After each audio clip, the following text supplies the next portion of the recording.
Mastering any physical skill, be it performing a pirouette, playing an instrument, or throwing a baseball, takes practice.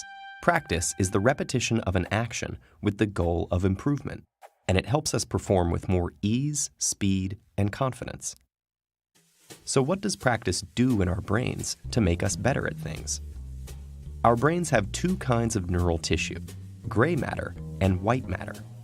The gray matter processes information in the brain, directing signals and sensory stimuli to nerve cells, while white matter is mostly made up of fatty tissue and nerve fibers. In order for our bodies to move, information needs to travel from the brain's gray matter down the spinal cord through a chain of nerve fibers called axons to our muscles. So how does practice or repetition affect the inner workings of our brains? The axons that exist in the white matter are wrapped with a fatty substance called myelin, and it's this myelin covering or sheath that seems to change with practice. Myelin is similar to insulation on electrical cables.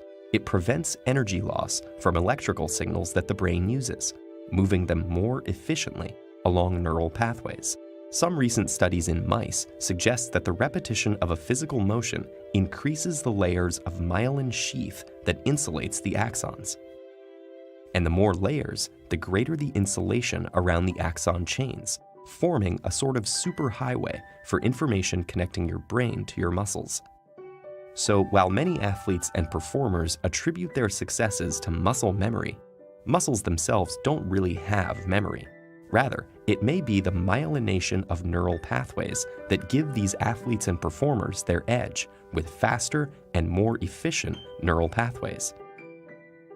There are many theories that attempt to quantify the number of hours, days, and even years of practice that it takes to master a skill. While we don't yet have a magic number, we do know that mastery isn't simply about the amount of hours of practice. It's also the quality and effectiveness of that practice.